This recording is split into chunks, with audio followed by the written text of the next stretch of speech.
Nós vamos abrir a palavra de Deus no livro de Atos dos Apóstolos. Nós estamos compartilhando com os irmãos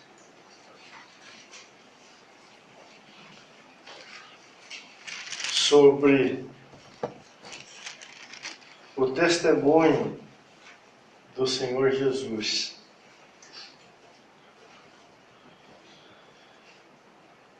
Aquele testemunho que o próprio Senhor disse que os discípulos estavam sendo chamados e separados para Ele.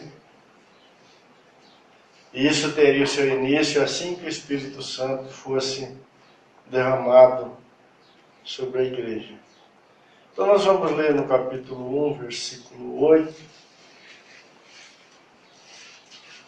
Para que isto fique bem claro para nós, né? Atos 1, 8. Os discípulos haviam perguntado se havia chegado a hora do Senhor estabelecer o reino, ou restabelecer o reino de Israel. O Senhor disse que isto competia ao Pai, no tempo do Pai, na hora do Pai, na autoridade do Pai. O Senhor disse, isto será feito. Mas a vocês, o Senhor disse em versículo 8, né? Vocês vão receber poder ao descer sobre vós o Espírito Santo. E sereis minhas testemunhas, tanto em Jerusalém, como em toda a Judéia e Samaria e até os confins da terra. Amém? Nós já compartilhamos com os irmãos sobre Estevão e sobre Tiago. O testemunho que eles deram, né, a contribuição que eles deram, ou vimos, né, na vida destes dois irmãos a obediência deles em relação a esta ordem, né, do Senhor Jesus, a este chamamento do Senhor Jesus. E hoje nós vamos olhar, né, para o testemunho dado por Pedro e por João. E com certeza não vamos ter tempo suficiente, né, para esgotar, para terminar, pelo menos aqui nos primeiros capítulos do livro de Atos, o testemunho dado por estes dois irmãos. Mas vamos iniciar e vamos prosseguir até onde for possível. Então, Atos capítulo 2.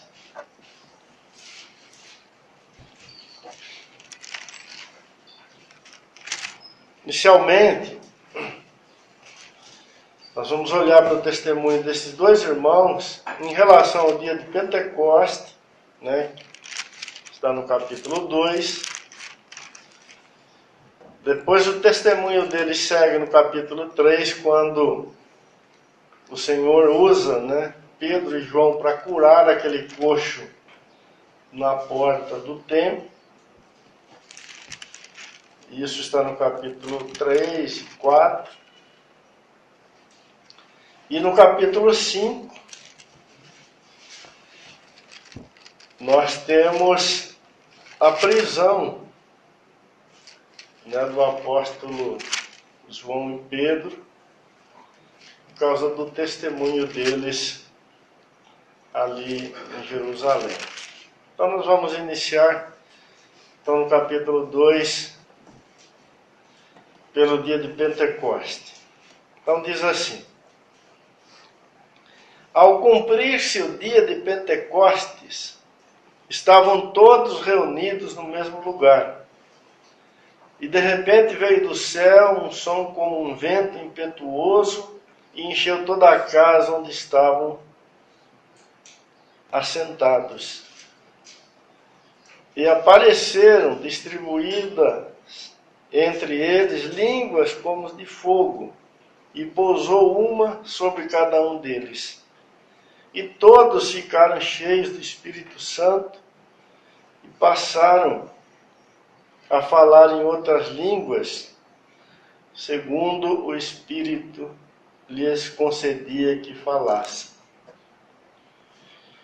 Então, esses primeiros versículos do capítulo 2 falam que o dia de Pentecoste, ele foi cumprido. Ao cumprir-se o dia de Pentecoste, é importante a gente entender que esta palavra tem a ideia, traz a ideia, não de ter chegado um determinado dia. O que está neste versículo, especialmente no versículo 1, não foi que chegou a data conhecida como o dia de Pentecoste. Mas sim, ela traz aquela ideia de ter sido realizado o dia de Pentecoste. Então o Espírito de Deus está usando Lucas aqui para mostrar que o dia de Pentecoste, que lá no Velho Testamento foi introduzido como uma das festas de Israel, 50 dias depois da Páscoa, e aqui nesse evento registrado por Lucas no livro de Atos, haviam se passado 50 dias depois da morte do Senhor Jesus, da sua ressurreição, para ser mais preciso. A palavra de Deus está dizendo então que o dia de Pentecoste se cumpriu. Ou seja, aconteceu algo em Cristo Jesus, aconteceu algo relacionado com o Filho de Deus e o propósito eterno do Pai, que aquilo que foi introduzido lá no Velho Testamento como figura, como sombra, ele foi cumprido aqui. Era como se Lucas estivesse dizendo, olha, agora, de fato, o dia de Pentecoste existe, né? Ele está realizado. Agora ele é real, né? Ele foi trazido à existência em todos os seus aspectos. Amém? E isto foi visto na terra, né? Maravilhoso isto. Esse dia se cumpriu a princípio nos céus, mas ele tem um aspecto que se cumpriu na terra, ou seja, na igreja. E ele está se cumprindo aqui na igreja. Então, como isso foi verificado? O cumprimento do dia de Pentecoste na terra.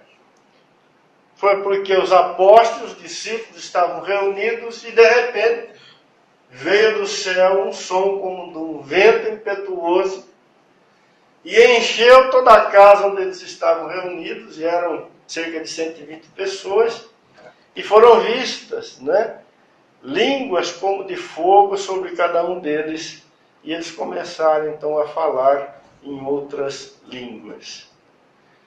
Então o dia de Pentecostes na igreja se cumpriu, né? Foi verificado a sua realidade desta forma. Então agora, né, era sabido pela igreja que o dia de Pentecostes estava cumprido tanto nos céus, no contexto espiritual, como na terra, na vida da igreja, na vida dos seus filhos. Se a gente continuar aí a leitura, fala que neste dia, era uma das festas de Israel, muitos judeus haviam viajado, né? E o texto aqui fala de praticamente todas as nações que haviam debaixo do céu. Os judeus já estavam espalhados por todo o mundo, mas eles vinham para este dia. Então a cidade de Jerusalém estava cheia de gente. O que aconteceu? A multidão, versículo 6, afluiu. A multidão é sempre curiosa, né? E ela queria saber o que estava acontecendo. E aí a multidão ficou atônita, né? Versículo 7. Porque a multidão verificou que aqueles discípulos, que eram praticamente todos galileus, estavam falando das maravilhas de Deus, não na língua deles, mas na língua materna, né, de todas estas nações que estavam ali representadas. E nós temos uma lista aí, né? Você pode ler aí, são quase 20, né? São citadas aí pelo nome. Que vai do versículo 9 até o 11. No versículo 12, mais uma vez, diz assim: todos atônitos e perplexos interpelavam uns aos outros. O que quer dizer isto? Ou o que quer isto dizer? Mas muitos, ou uma parte da multidão, e eu não tenho dúvida que a maior parte, estava dizendo o quê? Estavam zombando e dizendo: na verdade, esses galileus estão bêbados.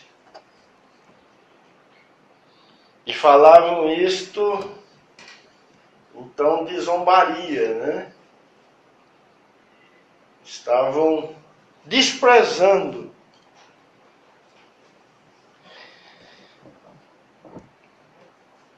Que atitude ruim, né? Que atitude ruim. Versículo 14. Então se levantou Pedro. Quer dizer, assim que o Espírito veio, nós não sabemos quanto tempo passou, né, entre o som como de um vento impetuoso e esse momento que Pedro levanta. Mas com certeza não foi muito tempo, não. Mas Pedro já está de pé. E ele vai dar o primeiro testemunho dele acerca do Senhor. Ou pela primeira vez ele vai, né, se manifestar como testemunha do Filho de Deus, cheio do Espírito Santo. Então se levantou Pedro com os 11 e, erguendo a voz, advertiu-os nestes termos: varões judeus e todos os habitantes de Jerusalém, tomai conhecimento disto e atentai nas minhas palavras. estes homens não estão embriagados, como vindes pensando, sendo esta a terceira hora do dia. O Espírito de Deus revelou a Pedro aqui os pensamentos daqueles homens, né? Porque é isso que Pedro fala aqui. Mas o que ocorre é o que foi dito por intermédio, mas o que ocorre é o que foi dito por intermédio do profeta Joel. O que foi que o profeta Joel disse? Acontecerá nos últimos dias, diz o Senhor, que derramarei do meu espírito sobre toda a carne. Vossos filhos e vossas filhas profetizarão, vossos jovens terão visões e sonharão vossos velhos. Até sobre os meus servos e sobre as minhas servas derramarei do meu espírito naqueles dias e profetizarão. Mostrarei prodígios em cima nos céus e sinais embaixo na terra, sangue, fogo e vapor de fumaça. O sol se converterá em trevas e a lua em sangue, antes que venha o grande e glorioso dia do Senhor. E acontecerá que todo aquele que invocar o nome do Senhor será salvo. O que é que Pedro fala? Ele fala que o dia de Pentecoste, profetizado por Joel, estava se cumprindo. Ele fala para aquela multidão: nós não estamos bêbados. O que está acontecendo aqui não é outra coisa senão o cumprimento da profecia do profeta Joel, né? E ele cita a profecia do profeta Joel. Versículo 22. Pedro chama a atenção de novo dos judeus, né? Ele diz: varões israelitas, atendei a estas palavras. Jesus o Nazareno, varão aprovado por Deus diante de vós, com milagres, prodígios e sinais, os quais o próprio Deus realizou por intermédio dele entre vós, como vós mesmos sabeis. Sendo este entregue pelo determinado desígnio e presciência de Deus, vós o matastes, crucificando por mãos de iníquo, ao qual, porém, Deus ressuscitou, rompendo os grilhões da morte, porquanto não era possível que fosse ele retido por ela. Porque a respeito dele, diz Davi: diante de mim via sempre o Senhor, porque está à minha direita, para que eu não seja abalado. Por isso se alegrou o meu coração, e a minha língua exultou. Além disso também a minha própria carne repousará em segurança. Porque não deixará a minha alma na morte, nem permitirá que o seu santo veja corrupção. Fizeste-me conhecer o caminho da vida, e encher-me-ás de alegria na sua presença. Pedro, quando chama pela segunda vez a atenção daquela multidão, ele vai dar início a uma explicação maravilhosa. Ou seja, ele vai mostrar o que é, na verdade, o dia de Pentecoste. O que é que estava acontecendo nos céus e na terra ali, de forma que todos estavam sendo testemunhas daquele acontecimento. Então Pedro, usado pelo Espírito, ele explica o dia de Pentecostes. Vamos continuar lendo. Versículo 29. Irmãos, chama a atenção aqui agora pela terceira vez. Seja-me permitido dizer-vos claramente a respeito do patriarca Davi, que ele morreu e foi sepultado, e o seu túmulo permanece entre nós até hoje. Sendo, pois, profeta, e sabendo que Deus lhe havia jurado que um dos seus descendentes se assentaria no seu trono, prevendo isto, referiu-se à ressurreição de Cristo, que nem foi deixado na morte, nem o seu corpo experimentou corrupção. A este Jesus, Deus ressuscitou, do que todos nós somos testemunhas.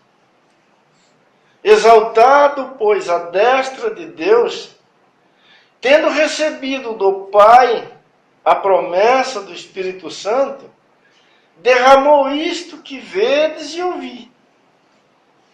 Porque Davi não subiu ao céu, mas ele mesmo declara: disse o Senhor ao meu Senhor, assenta-te à minha direita, até que eu ponha os teus inimigos por estrado de teus pés.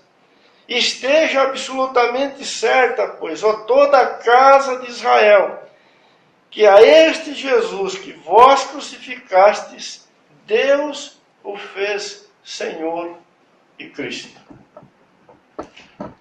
Mas que coisa maravilhosa, né? O que é que estava acontecendo ali? Estava acontecendo a entronização do Filho de Deus. Estava acontecendo a manifestação daquele que é o Rei eterno de Deus. Estava acontecendo que aquela promessa que o Pai havia feito de derramar o seu Espírito, e essa promessa foi feita a Jesus, ao Filho,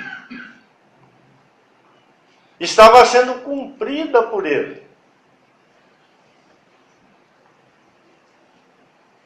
De tal forma que eles podiam, a multidão, conferir nesse maravilhoso evento na vida da igreja do Senhor que estava ali, reunida naquele grupo de 120 pessoas.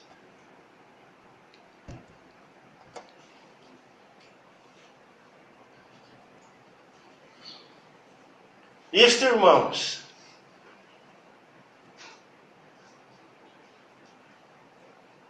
é algo que aquela multidão não tinha a menor ideia, aquela multidão não tinha a menor ideia do que estava acontecendo. Mas o povo do Senhor tinha. O povo de Deus fazia parte daquilo lá. O apóstolo Pedro se levanta e diz, explica o que estava acontecendo. Mas isso aqui foi o que o profeta Joel profetizou. O profeta Joel disse que estas coisas aconteceriam antes que viesse o grande e glorioso dia do Senhor. O sol vai se escurecer, a lua também vai ser é ser caracterizada com cor de sangue. Antes deste dia, todo aquele que invocar o nome do Senhor será salvo. Pedro estava dizendo para aquela multidão que isto havia acontecido. E bem diante dos olhos deles. Pedro segue na sua explicação e fala: olha, aquele que vocês ajudaram a matar, que vocês ajudaram a colocar numa cruz, Deus ressuscitou dentre os mortos. Porque foi dele que o profeta e rei Davi falou em suas profecias, movido pelo Espírito Santo.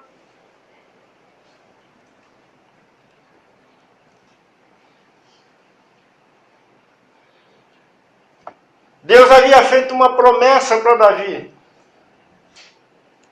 Deus havia dito para Davi que um dos seus descendentes sentaria no seu trono para sempre.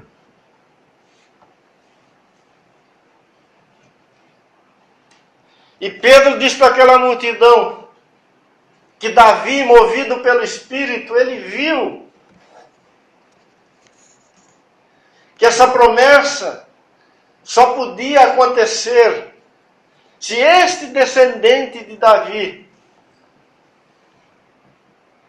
fosse alguém que também vivesse para sempre. Davi profetizou que ele via o seu Senhor sempre à direita do Senhor.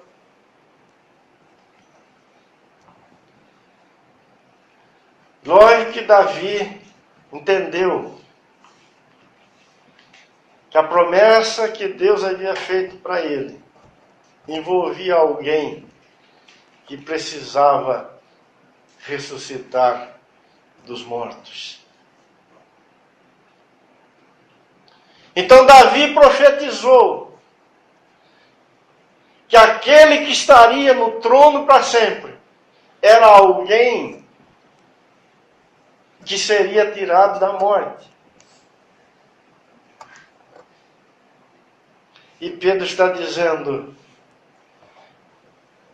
que este é Jesus, que Deus ressuscitou. E ele diz: nós somos testemunhas. Ele foi exaltado à destra de Deus. E tendo recebido a promessa do Pai, a promessa do Espírito Santo, derramou isto que vedes e ouvis. Porque o Senhor Jesus, quando perguntaram para ele se era hora de restaurar o reino, ele disse que não. Eles deveriam ficar em Jerusalém aguardando a promessa do Pai.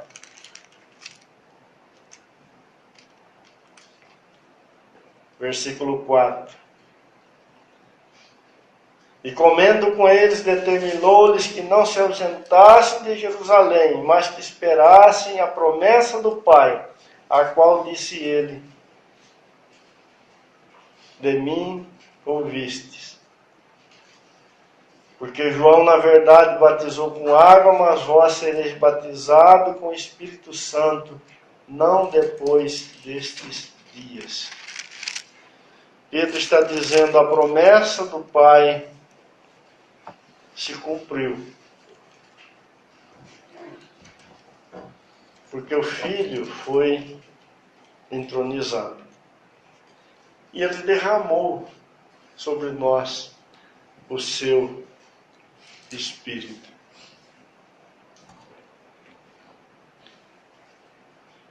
Mas que coisa maravilhosa, né?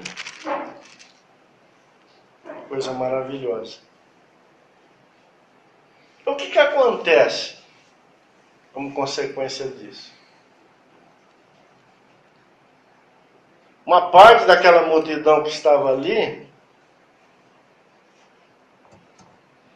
versículo 37, fez uma pergunta muito preciosa, né? Os apóstolos.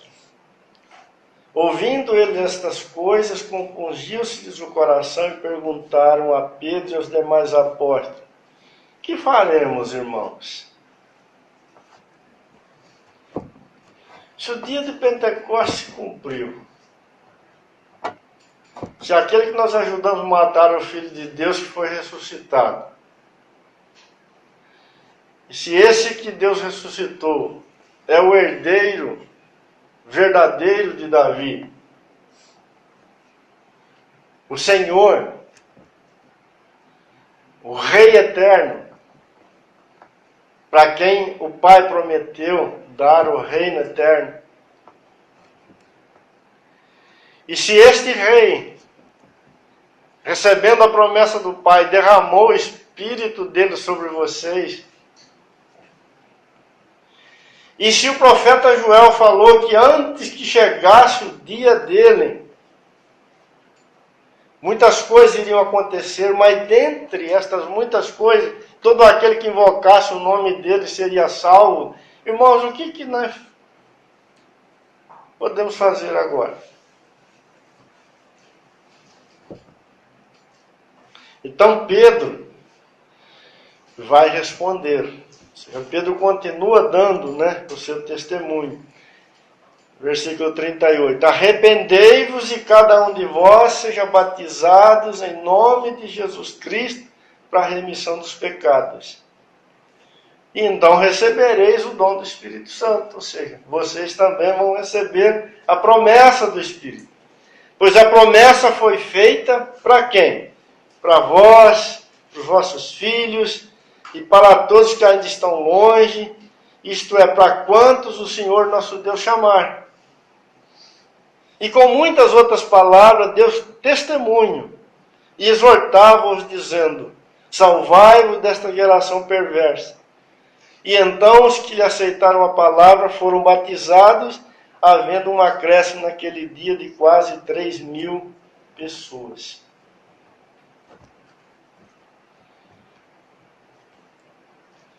Mas logo em seguida, irmãos, acontece outra coisa maravilhosa. Estes que invocaram o nome do Senhor, que creram que o Senhor foi entronizado, que creram que o Senhor derramou a promessa do Pai sobre o seu povo, que creram na profecia de Joel, que se eles invocassem o nome do Senhor, eles seriam salvos. Aqueles que creram que Jesus o Nazareno, que eles ajudaram a matar, na verdade, é o Filho de Deus feito homem. Eles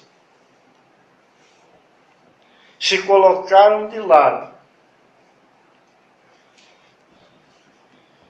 e passaram a viver de uma forma muito diferente daquela que até então era vista. Veja o que aconteceu, versículo 42.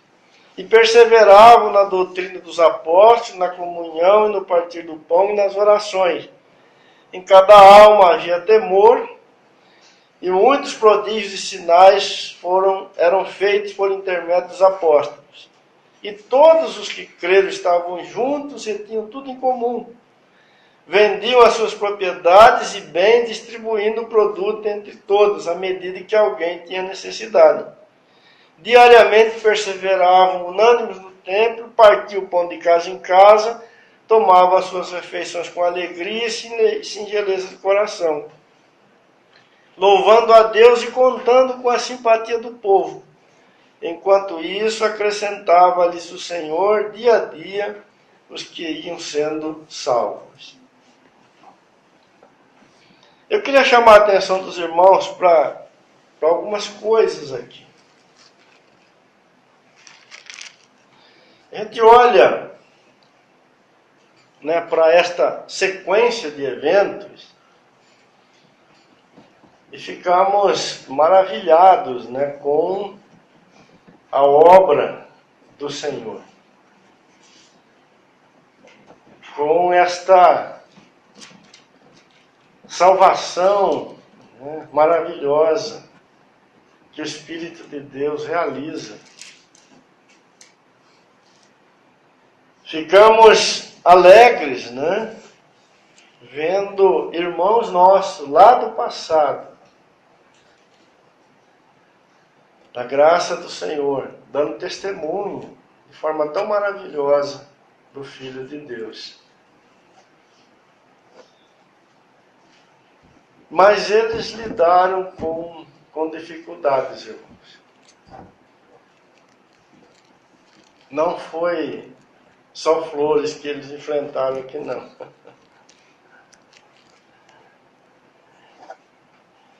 Eu já mencionei aqui, e quero retornar esse versículo 13, onde uma parte da multidão aparece aqui zombando e dizendo que eles estavam embriagados.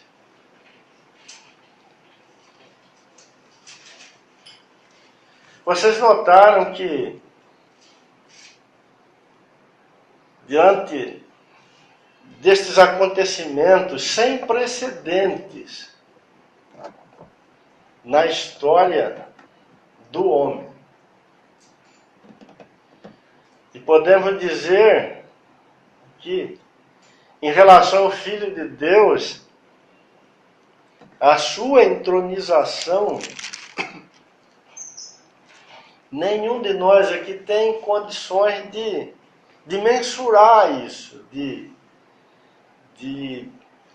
sequer de entender a grandeza disso.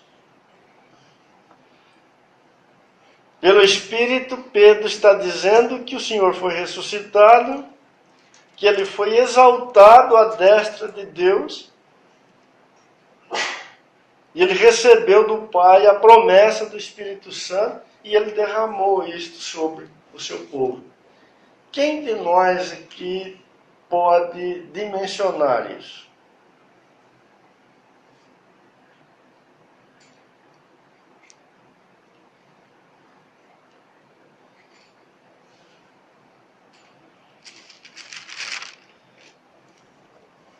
Os apóstolos estavam tomando conhecimento e, ao mesmo tempo, experimentando o chamamento deles para dentro destas coisas, destas realidades que estão em Cristo Jesus.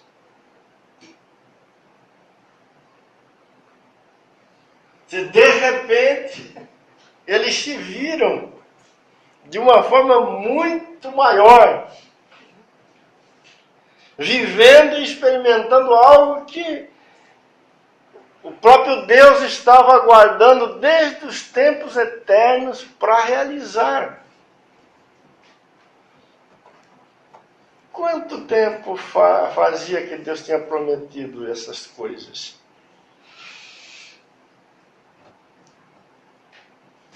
Qual o alcance disso?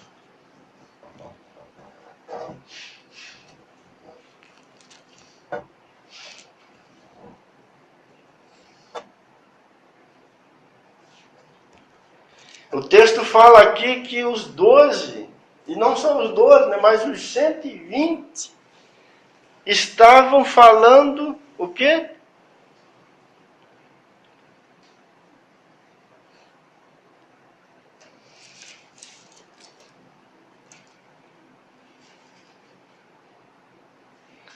Das grandezas de Deus, não é isto?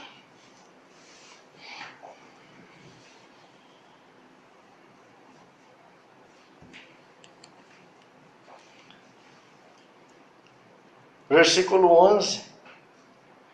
como os ouvimos falar em nossas próprias línguas as grandezas de Deus. Imagine 120 homens falando ao mesmo tempo as grandezas de Deus. Quantas coisas maravilhosas foram faladas ali naquele lugar. Até porque tinha um grupo bom de mulheres ali, né? A velocidade era bem maior.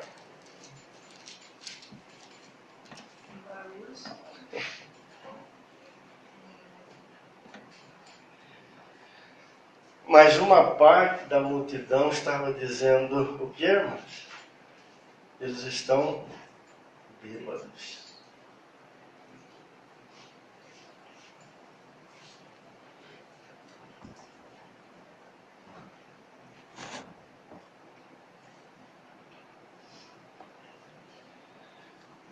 O teu testemunho, nosso testemunho, sempre vai lidar com esse problema.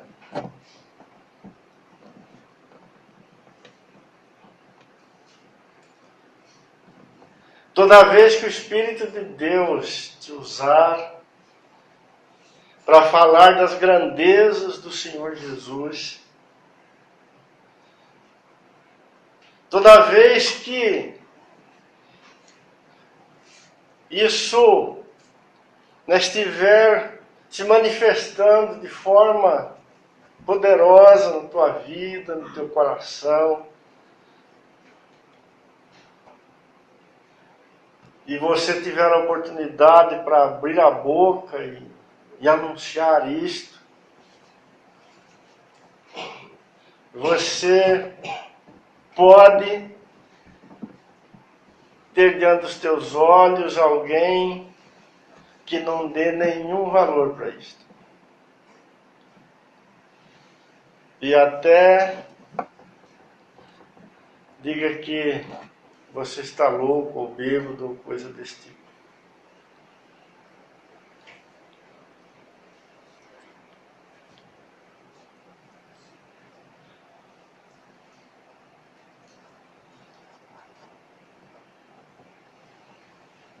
Irmãos, as coisas do Senhor Jesus, o Senhor Jesus, Ele é amado, Ele é valorizado, Ele é recebido, Ele é poderoso, Ele é toda a riqueza, Ele é toda a glória, Ele é toda a alegria, Ele é toda a esperança para o seu povo, para a sua casa, para os seus filhos. Mas fora da sua casa, para além dos seus filhos, o que há é muito desprezo e nenhum interesse pelo Filho de Deus.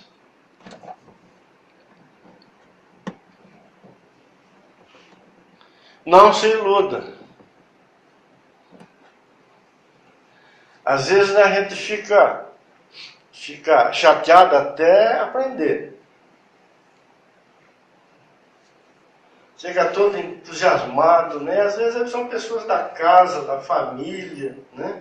E queremos falar e contar aquilo que está fazendo uma revolução dentro do nosso coração, na nossa vida, né? O Senhor abriu os nossos olhos, estamos vendo o Senhor Jesus, e o outro está olhando na nossa cara e dizendo: mas o que aconteceu com ele?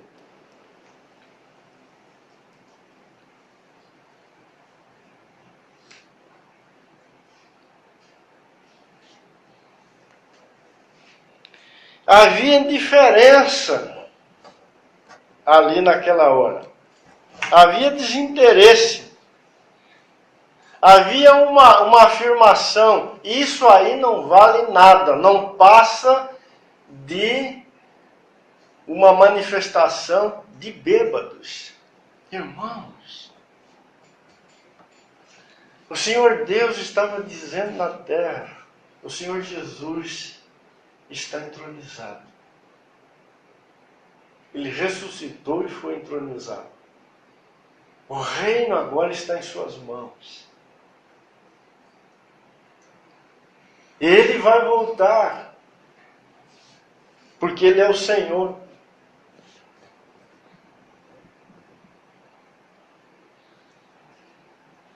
Mas o homem está dizendo, isso é coisa de bêbado.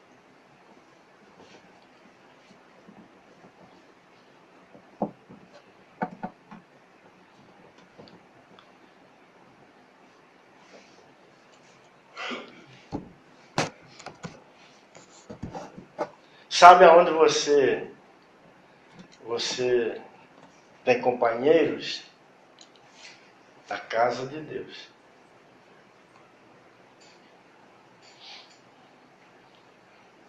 Você tem comunhão com aqueles que foram levados para dentro desta realidade.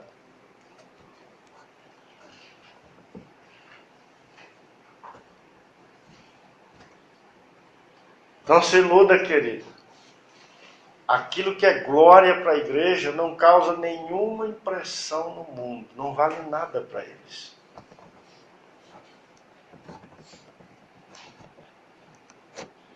Pedro já está descobrindo isto aqui. Não tente impressionar o mundo. Não tente dizer para o mundo que a igreja é uma coisa legal, bonita, gloriosa, que o Senhor é maravilhoso, que Ele está entronizado, que Ele vai voltar. Esquece isto. Isto é coisa de bêbado para o mundo.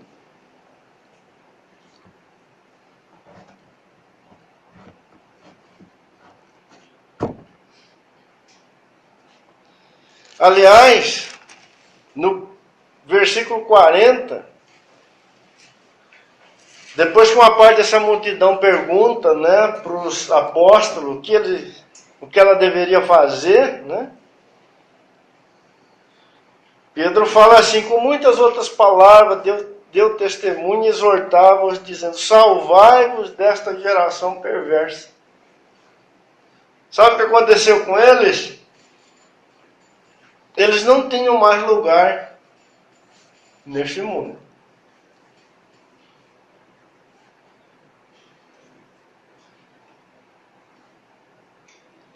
O fato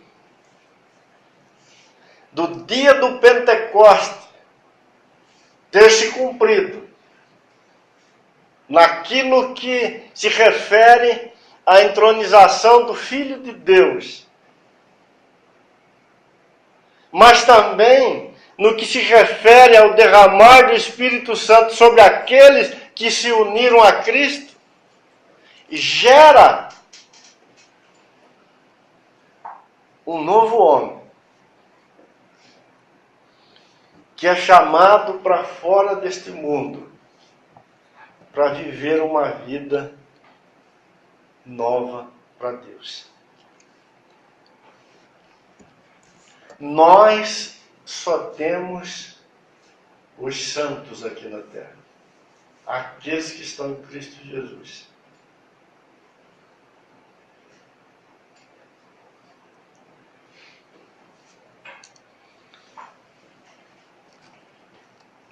Salvai-vos desta geração perversa.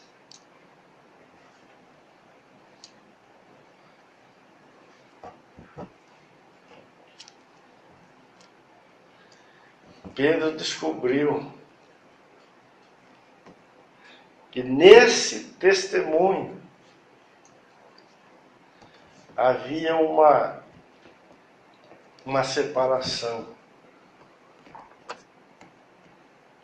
maravilhosa, né? E esses irmãos, eles receberam isso de uma forma tão abençoada. Olha como eles começaram a viver.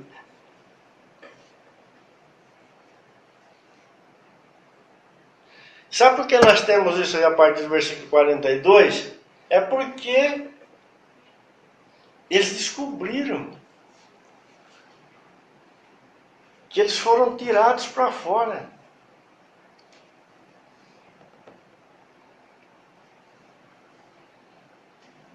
Que eles faziam parte, ou eram, uma nova criação.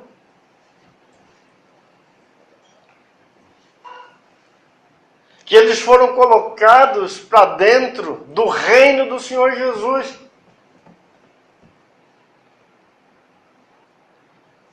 Então agora eles perseveravam na doutrina dos apóstolos, na comunhão, no partir do pão, nas orações.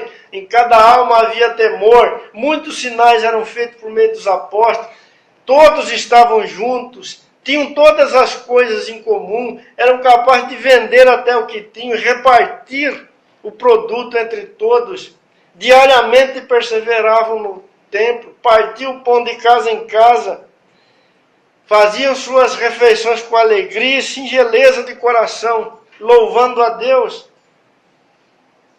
e contando com a simpatia de todo o povo. Enquanto isso, acrescentava-lhes o Senhor dia a dia o que iam sendo salvos.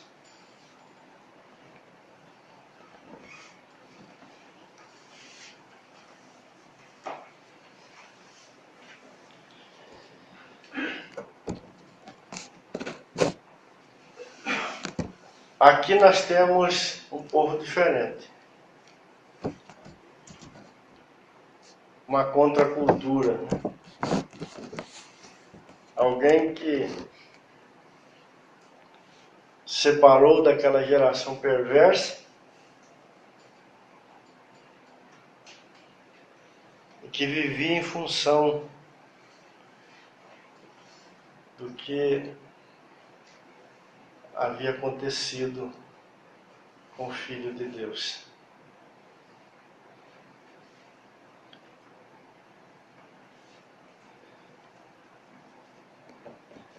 Bom, acho que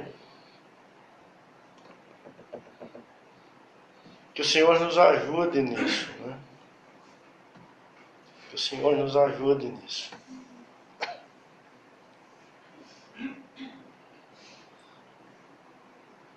Que o Senhor nos conduza nisso.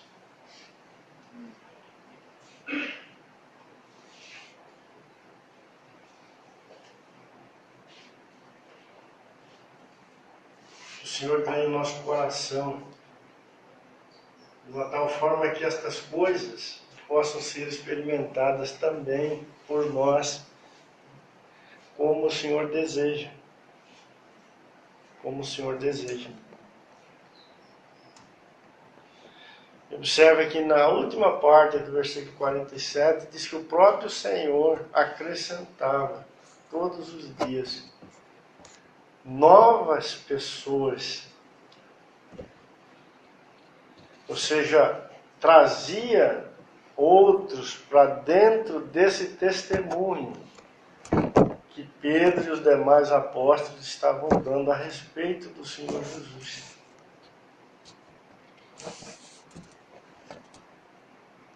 Mas para o mundo isso aí não tinha nenhum valor.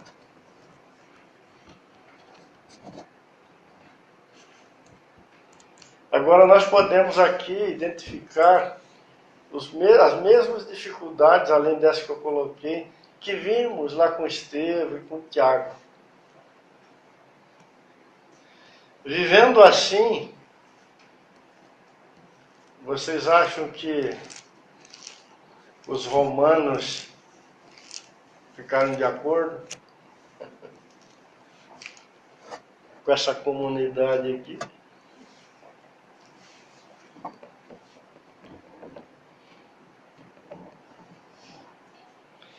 Vivendo assim, vocês acham que os judeus, dentro da religião deles, o judaísmo, ficaram contentes e disseram, pode ir em frente que está tudo certo? Não.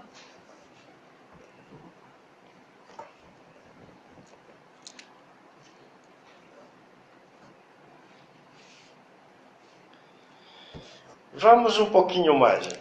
Capítulo 3. Capítulo 3 começa, né, dizendo que Pedro e João subiram ao templo para a oração da hora nona. E era levado um homem coxo de nascença, o qual punham diariamente à porta do templo chamada Formosa, para pedir esmolas aos que entravam. Observe, irmãos, que os apóstolos estavam crescendo numa revelação acerca de tudo que o Senhor Jesus havia feito, realizado, trazido para o seu povo. Eles aqui ainda estão indo à hora nona no templo orar. Isso aqui fazia parte do quê? Do judaísmo, né? da religião judaica. Nós comentamos aqui quando falamos de Estevão, que Estevão foi provavelmente o primeiro que viu que a casa de Deus é a igreja em Cristo, ou Cristo e a sua igreja. Que aquele templo de pedra lá era uma figura de Cristo e a sua igreja. Mas os apóstolos aqui provavelmente ainda não tinham esse discernimento. Embora a casa de Deus está sendo edificada aqui, eles ainda não conseguem ter pleno discernimento disso. Estão indo lá para o templo orar a hora nona. E quem eles encontram? Um coxo. E ele está colocado na porta formosa. E vendo ele Pedro e João que iam entrar no templo, implorava que ele desse uma esmola. Pedro, fitando-o juntamente com João, disse: olhe para nós. E ele os olhava atentamente, esperando receber alguma coisa. Pedro, porém, lhe disse: não possuo ouro nem prata, mas o que tenho te dou. Em nome de Jesus Cristo Nazareno, anda. Por que Pedro fala isso? Pedro sabia que Jesus tinha sido entronizado e ele era e é o Senhor. E tomando-o pela mão direita, o levantou. Imediatamente os seus pés e tornozelos se firmaram. Deu um salto, se pôs em pé, passando a andar, e entrou com eles no templo, louvando a Deus. Viu todo o povo andar e louvar a Deus.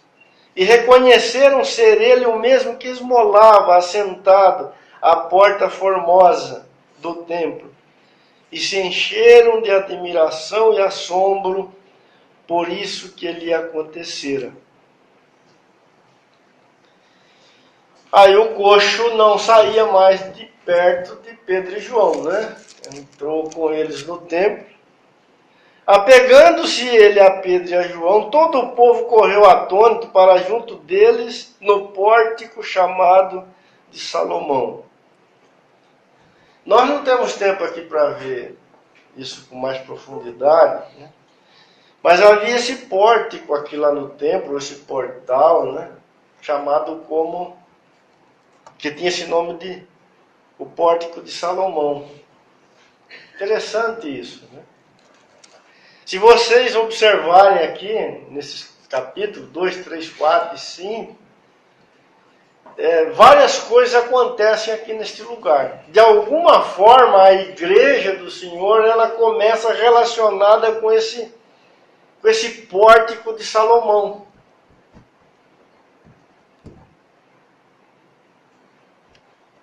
O que nós temos aqui, irmãos?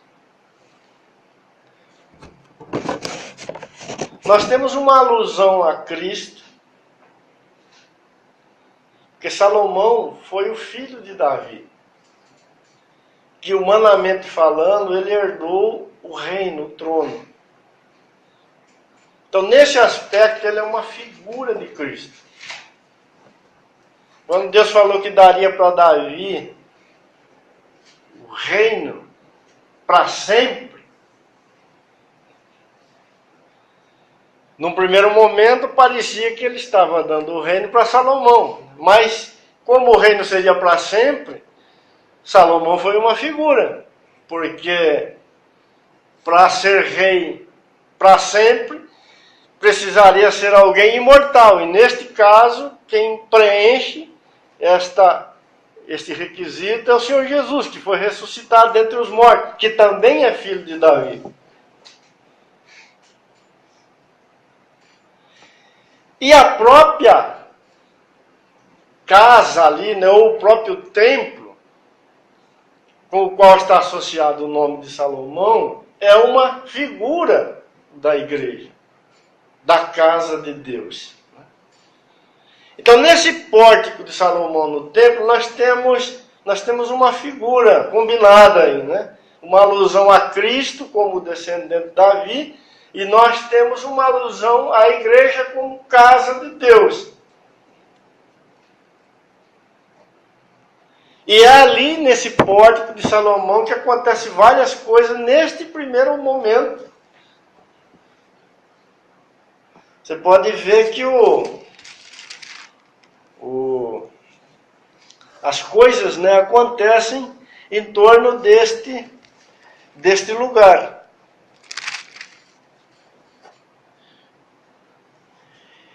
Então, à vista disso, versículo 12, Pedro se dirigiu ao povo dizendo: Israelitas, por que vos maravilhais disto? Ou por que fitais os olhos em nós, como se pelo nosso próprio poder ou piedade o tivéssemos feito andar? O Deus de Abraão, de Isaque, de Jacó, o Deus de nossos pais, glorificou a seu servo Jesus. Presta atenção nisso. A quem vós traístes e negastes perante Pilatos, quando este estava decidido a soltá-lo. Vós, porém, negastes o santo, o justo, e pediste que vos concedeste um homicida. Matastes o autor da vida, a quem Deus ressuscitou dentre os mortos, do que nós somos testemunhas. Pela fé em o nome de Jesus é que esse mesmo nome fortaleceu a este homem que agora vedes e reconheceis. Sim, a fé que vem por meio de Jesus deu a este saúde perfeita na presença de todos vós. Agora, irmãos, sei que o fizeste por ignorância, como também as vossas autoridades. Mas Deus cumpriu assim o que dantes anunciara por boca de todos os profetas, que o seu Cristo havia de padecer.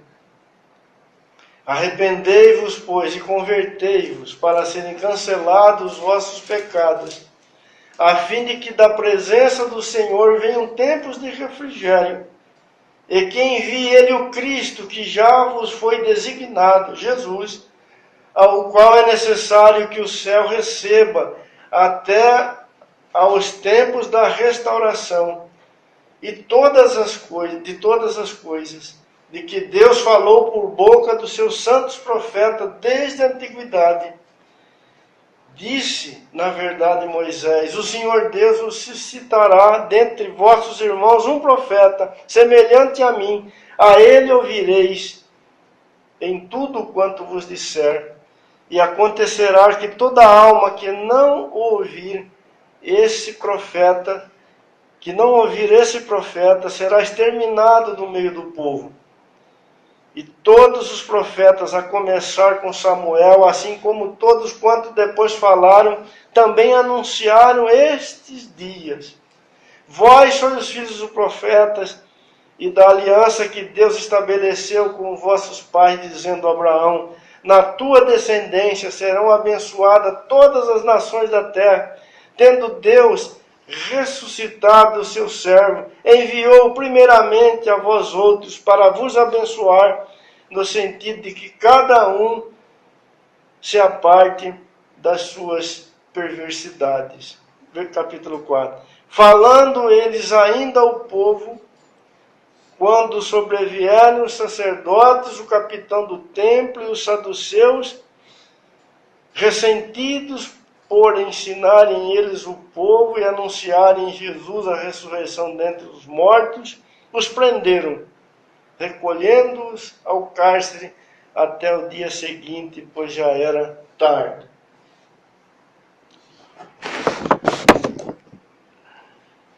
Que coisa!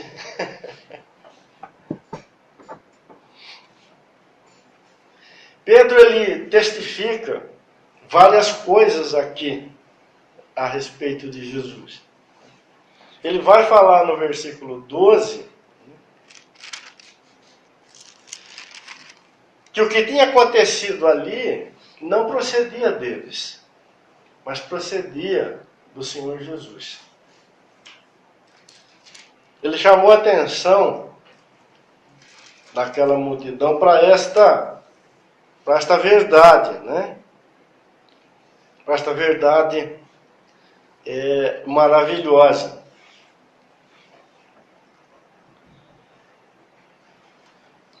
A partir do versículo 15, o que Pedro fala?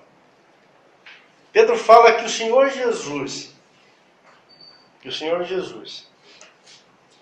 que ele vinha testemunhando que foi ressuscitado dentre os mortos, que estava e está entronizado, que é o Filho de Deus, que é o Senhor,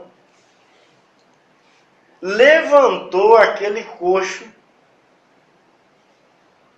aquele homem doente, né? Estava ali há muitos anos.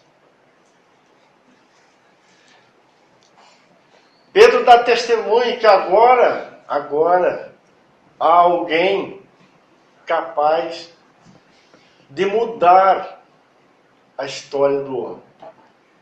Se manifestou alguém suficiente da parte de Deus para resgatar o homem de suas fraquezas.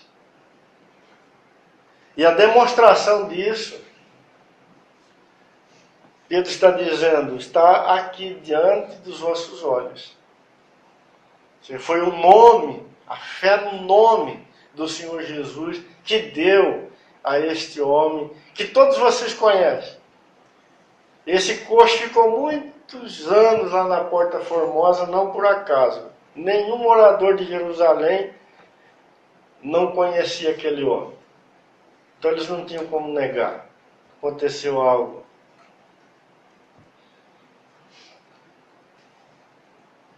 O que mais que Pedro fala? Ele fala que em Cristo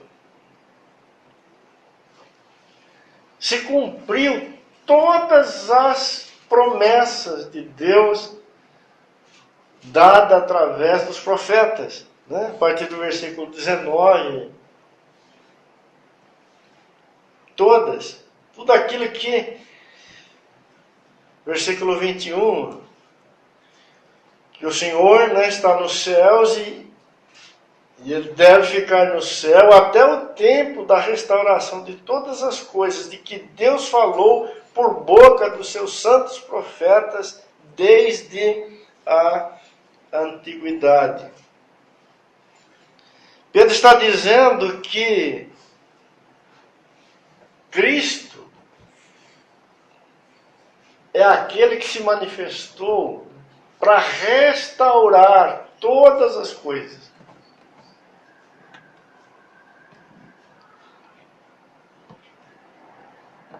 Ou seja, o mundo, né, como é conhecido, o homem como é conhecido no seu pecado, na sua queda, na sua fraqueza.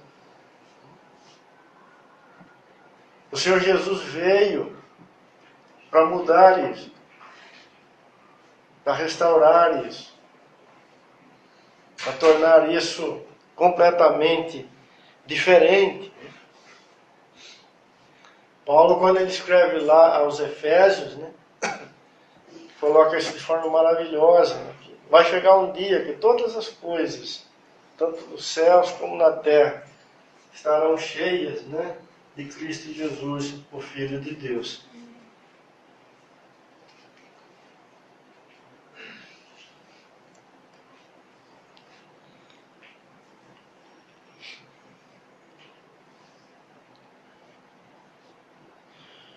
E ele fala outras coisas, né? Maravilhosas aqui. Nós vamos deixar para um outro dia. Mas eu queria chamar a atenção dos irmãos para o que ocorreu. Muitos se converteram. O número aqui de salvos subiu para 5.000.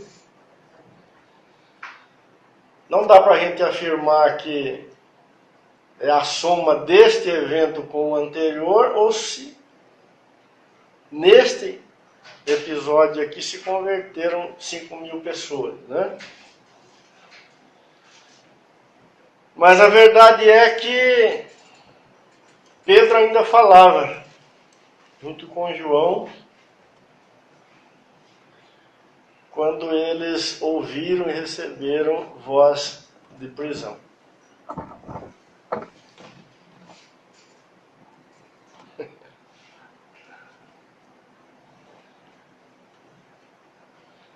Ou seja,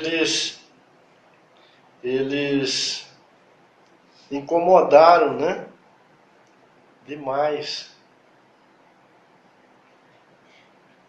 Aquilo que nós vimos lá no começo, que era uma indiferença, uma apatia, um pouco caso, um desprezo, aqui já avança para uma prisão. Um começo de violência. Um começo de violência.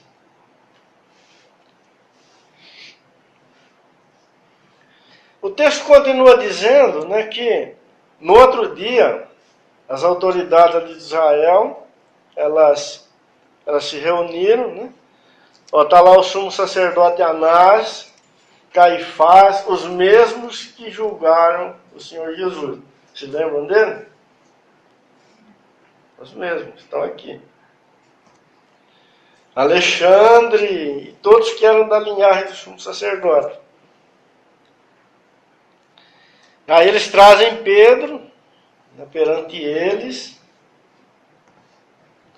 e tentam fazer Pedro parar de falar, né? Mas Pedro continua dando testemunho. No versículo 17, a gente ir finalizando aqui,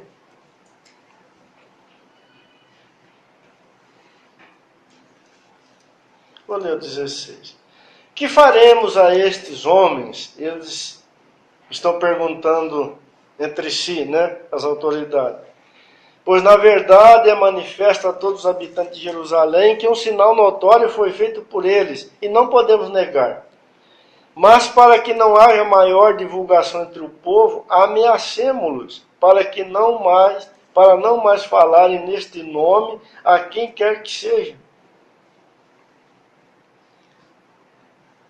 Versículo 20. Pois nós não podemos deixar de falar das coisas que vimos e ouvimos. Esta foi a resposta de Pedro. Versículo 21. Depois, ameaçando-os mais ainda, os soltaram.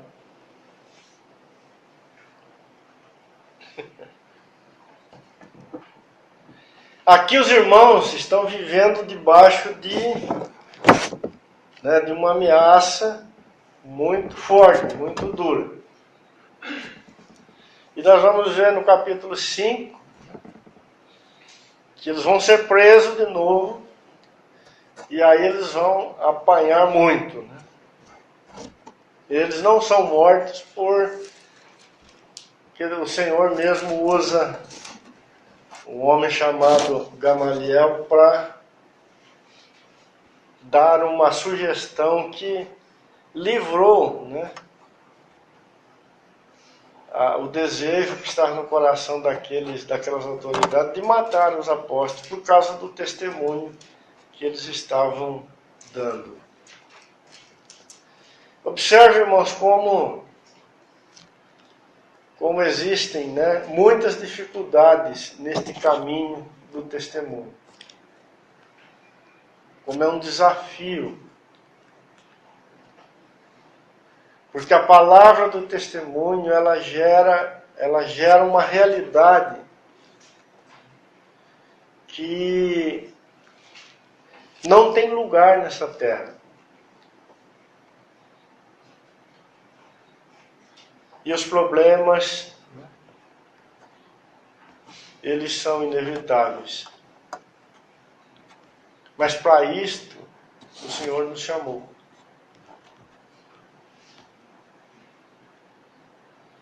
Nós vamos ver que estas dificuldades, todas elas, foram experimentadas pelo Filho de Deus quando Ele esteve entre nós. Não se trata de algo, nada novo.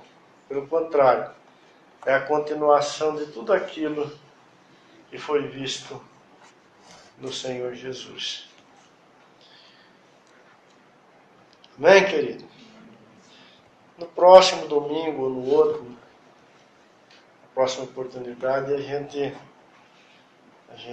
conclui. Vamos orar ao Senhor.